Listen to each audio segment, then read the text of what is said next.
Welcome back to Landscape and Garden Secrets, Tips from the Pros. Here we're at an existing client. He has purchased a new home and we're here doing the first spring cleanup for him. So today on this fine spring rainy day, we're going to take you through the process of what we do for a spring cleanup. There's quite a bit to do here because this property has not been professionally maintained in the past. So we'll show you the leaf cleanup, the pruning, and the final mow. All the services that Sterling will provide for you. And when we come back, we're going to introduce you to Kenny, our manager of the grounds and maintenance portion of Sterling. Landscape and Garden Secrets, Tips from the Pros at Sterling is brought to you by Basilite Concrete Products, working with you to increase your home's livability for entertaining and relaxation. Idaho Patio, your premier source for outdoor living products and services. Idaho Patio, going above and beyond. Cloverdale Nursery, providing sod, turf, grass plants, trees, and shrubs to the Treasure Valley area. International Stone, the premier provider of natural stone from all 50 states and the world. Silverline Systems, concrete beautification and home organization.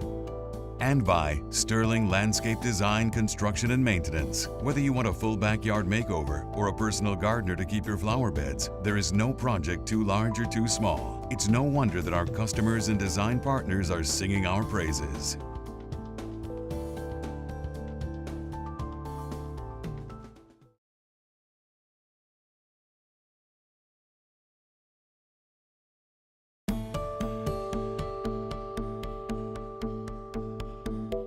Welcome back. Joining me now is Kenny Strauss from Grounds and Maintenance. He's our manager of that particular department of Sterling. So Kenny, will you take us through what it takes to do a cleanup on a property that hasn't been professionally maintained in the past? Sure, Misty. So basically we have to come in and assess what's going on, what plant material they have, shrubs, trees, grass, edges. You know, we'll take the bedding edge, we'll clean it up, we'll make it a nice sharp edge so that there's a good definition between the lawn and the bed.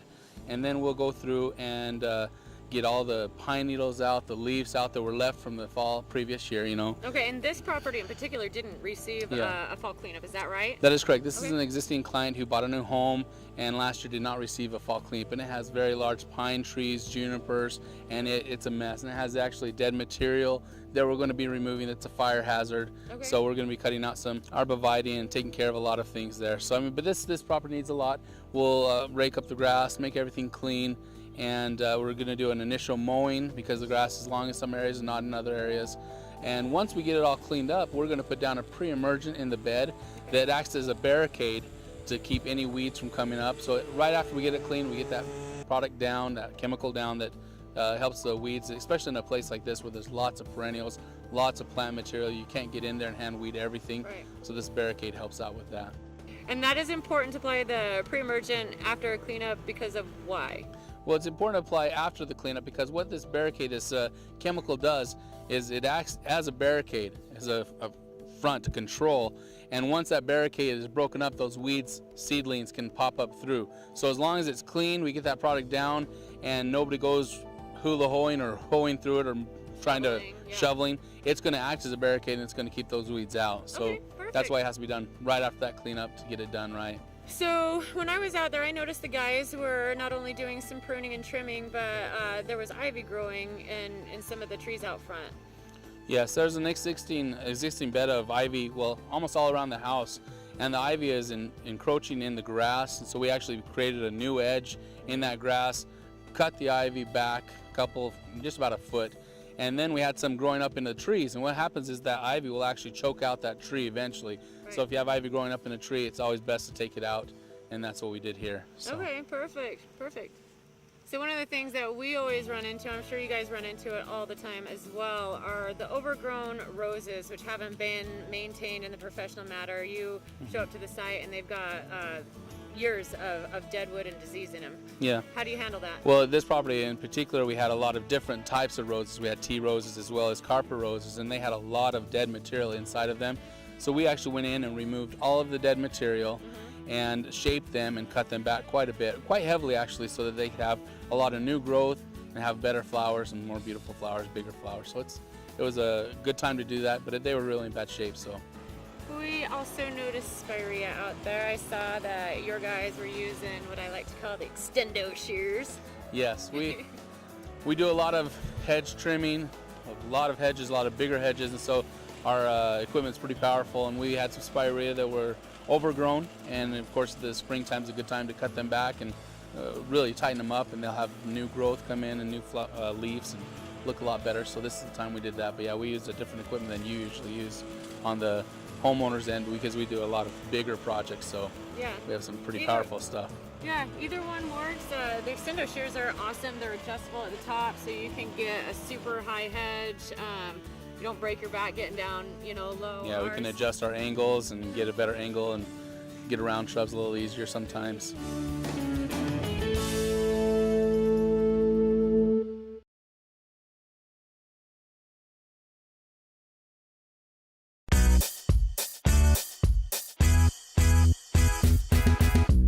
So you guys have the backpack blowers. I assume cleaning out the bends, blowing out the pine needles, the leaves. To the homeowner, it might look like that's pretty rough on the plant material. It's not. Really, when we use those backpack blowers, we are doing a very thorough job. We already went through the bed one time where we raked out the ivy, we got the weeds within the ivy, we got the beds made, so we already raked through it once, and afterwards we come through there with that backpack blower, and we get that powerful blower in there, and it's not going to damage any of the plant material. It's just going through a heavy wind, if you would, but we're getting everything out of there, and so we're going to do it like an extra clean job in that bed. Right. And those blowers just help us do that, and it doesn't damage the plant material. The plant material is just fine. It's going to continue growing as it always should. The other thing is it's really one of the only ways to be able to get the debris and the soil and everything away from the base of the plant to prevent any rotting. So not only is it aesthetic, it's healthy. You're going to prevent rot and disease and overwintering insects, fungus, and so that's what's good about that. So one of the first things that you did when you got on the property was create some tree wells around the existing trees out there in the front lawn space. Well, when we got here, it appeared there was no protection around those trees at all. And so when the grass grows right up to the trees, especially in a professional mowing situation or even a homeowner situation, because you want to weed eat around the trees, you want all the corners to look nice. And so if we have grass right up to the trees and we weed eat up against that, the weed eaters will hit that bark. And right underneath that bark is the cambium tissue of the tree. And so what we're going to do is we're going to girdle the tree, and it's going to kill the tree because that's where all the veins, the xylem and phloem, are for the tree. And so what we do is we create a tree well around every tree that we maintain, because if we mow around it, we don't want the mowers to hit it, we don't want the weed eaters to hit it.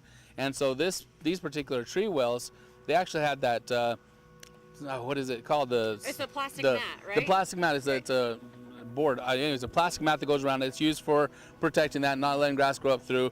And I think in the footage you can see that it didn't do anything like that. The grass grew right through it. It actually helped me out when I removed the grass to pull the grass right out, because all the grass is attached to it. Yeah.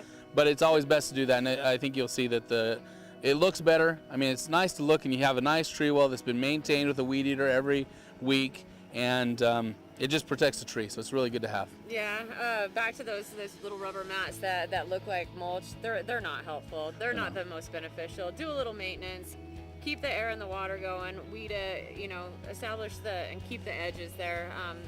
More than anything, that gives actually a cover for bugs and insects to stay there and live. Float up, and there's earwigs. Yeah, so I mean, it's not doing anything. It might do it for the first season, keep grass from coming up, but it's not going to do anything for the long run, and it's not healthy in any sense. No, I agree.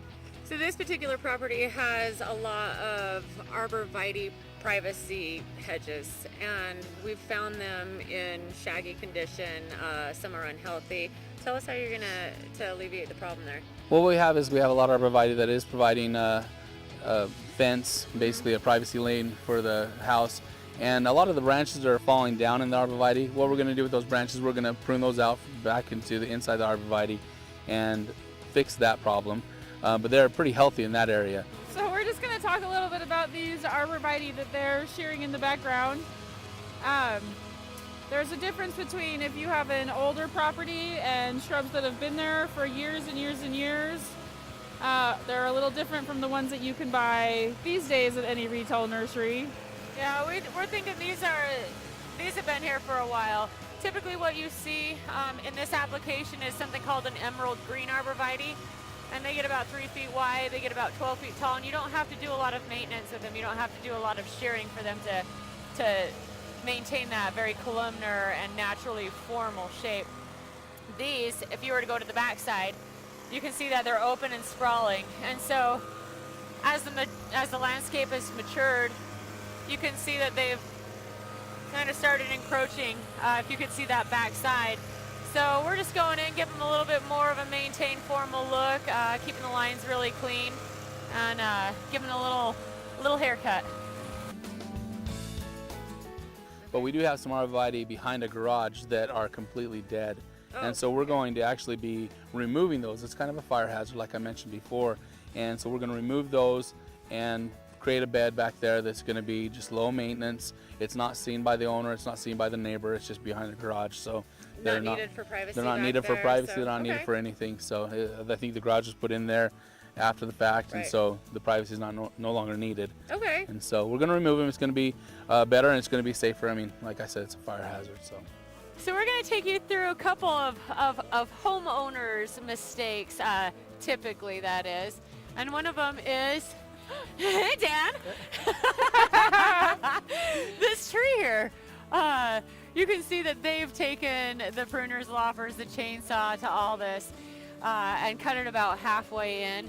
You need to finish the project. You need to do like we told you in the pruning episode and take it back into the collar. These branches are not going to reflush. They're not going to get new needles, new leaves on them. So make sure you finish the job and take them all the way back to the main trunk. No being lazy. Nope. This is a debris catcher. It's a fire hazard. It's not healthy. It doesn't look good. There's no excuse for it. That's right.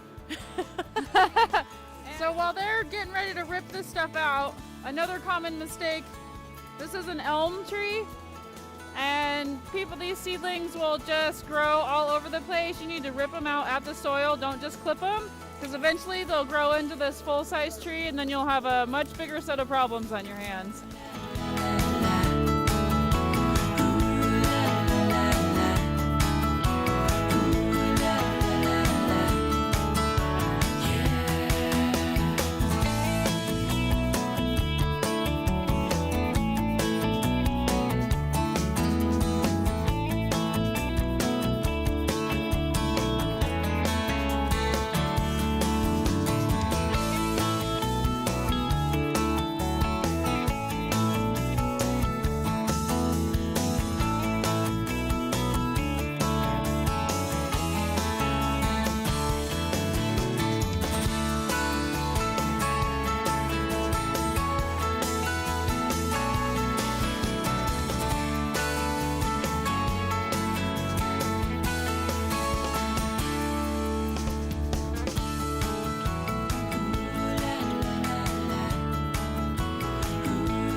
Thank you, Kenny, for joining us. Thank you for taking us through the spring cleanup process. I appreciate it. You're welcome. That was a lot of fun.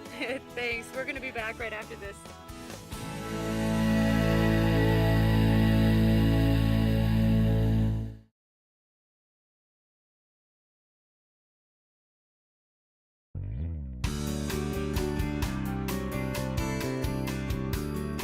Welcome back. Now we're over at an HOA property that we do regular maintenance on, and we're going to continue on with our landscape maintenance program. You want to tell us what we're going to do? Yeah, today we're going to do some fertilization. We're going to do some dormant oil and some pre-emergence. So let's get started. We'll take you through it. So we're back with Kenny Strauss, and we're going to take you through one of our many HOA properties. And Kenny, can you tell us a little bit more about what we're doing here today? Yeah, so today we've already done a spring cleanup here. And so we've gone through, raked out all the beds, made the tree wells look nice. And now we're going to be doing a fertilization, our first application of fertilizer with a pre-emergent for crabgrass and some other broadleaf, selective broadleaf. So it doesn't control all of them, but some of the major ones. It has to be applied at a certain time each year. And so this application is really cool because it has both of the pre-emergent and the fertilizer combined. And so as we're fertilizing, as that fertilizer breaks down, the chemical for the pre-emergent is also released, and so we have a good control. And we only have to do one application, saves money for the clients, and it saves time for us as well. So we do this on all of our properties. Okay. I'm seeing all of these little tufts of grass everywhere that are a little bit greener and a little bit longer and a little bit like polka dots. Yeah. What's going on there? Towards the end of the year, we do a deep root feeding for a lot of our clients. We do a lot of applications for our trees to make sure they're taken care of. A lot of trees get attacked by aphids or other insects, and so we do applications for pesticides for those applications. But this one is actually for the roots of the tree. So we do deep root feeding. You'll see the tufts all over the lawn, and what happens is we go along the drip line of the trees and we put in fertilizer 10, 12 inches down in the ground where those feeder roots are. And so they'll be able to take that fertilizer up. And right now at the springtime, that fertilizer is still in the ground, and as this grass starts coming back to life, it comes up, and it looks kind of funny because there's little circles all around the trees, but that's what's happening. We're actually feeding those trees and giving them the nutrients they need during the winter time, and it comes out also in the springtime. Oh, why is it that you apply these deep root feedings in the fall versus the spring? We can do it in any time. Okay. We do it in the fall and in the spring. Just with all of our clientele we keep on a set schedule so that we make sure that all of the services get taken care of. So when we do it in the fall, it's because last year we did it in the fall as well. So we try to do it once a year and make sure it's done for everybody. And so if we keep it on a good schedule, we make sure it gets done. Perfect. So you guys are applying your pre-emergence now. How do you know when it's time to get the pre-emergence going? Well, the weeds will germinate when the soil temperature is at 55 degrees. So we need to get that pre-emergent down before that. If we miss that window, then it doesn't work. And so we have to get it down between March and the beginning of April, so that pre-emergent, that chemical, is there before the weeds start germinating. Otherwise it won't. Okay, and the pre-emergent causes no damage to the lawn. What are we looking to prevent in an established lawn? So an established lawn, basically one of the weeds that attacks a lot of lawns, especially along the sidewalks and the curb lines, is crabgrass. And crabgrass is a very ugly weed, and the grass, even if it's healthy, the crabgrass will choke out that healthy grass. And so this pre-emergent is basically for that. And so it attacks some broadleaf weeds, but other grass weeds, but it's mostly the crabgrass we're looking to prevent. Okay, any damage to the trees if you get it in the wells? No. Anything like that? No. When you're doing the pre-emergent, does it matter whether you do it before or after you water, rainy, sunny? Not really. We put it down. It does need moisture to activate and start the process of putting the pre-emergent all over the place, but you can put it down when it's dry. And we have the March rains that come, and like it is today, it's kind of rainy this morning, so it's really good for our fertilizer and our pre-emergent to get put down right now. So Kenny, how do you determine how much to put down or determine your application rate for this stuff? That's a really good question. It's very important because if you put down too much of fertilizer or the pre-emergent, you can damage plants material. What you're doing is you're overfeeding them or you're poisoning them. Mm-hmm. And so with every fertilizer and every pre-emergent, it comes with how much you should put down per square foot. Okay, and so it's calibrated for, we actually do a calibration on our equipment, so as we apply it, we're putting down the proper amount. And usually when you look at it, if you look at the ground, you can see we've actually applied a fertilizer here, and doesn't look like there's a lot, but our machine is calibrated, so we put down the proper amount. And so I think that sometimes homeowners or even people will see it and, it's not enough, and they'll try to do more. More is not better. That's not better usually, yeah. You want to make sure you put the right amount. Be responsible with your chemicals. Mm-hmm.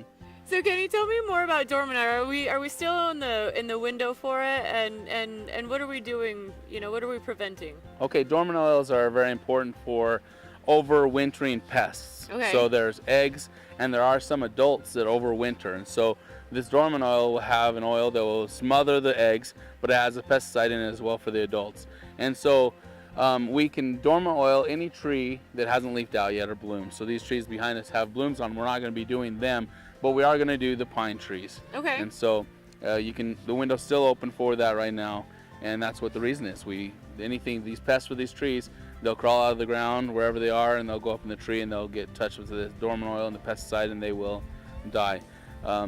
With pests for trees, there's no way that we could ever eradicate the pests. We can't get rid of them completely. Pest management. But we can do pest management. Okay. We can manage the quantity and how much damage they do by doing these applications in the dormant oil season, you know, right now, and also later on this summer with the pest sprays.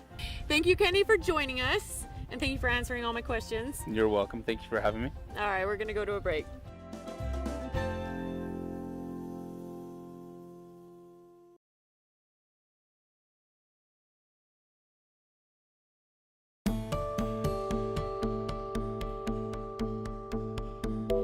So our question of the week is coming from many of our customers. They want to know what's wrong with their Photinia this year.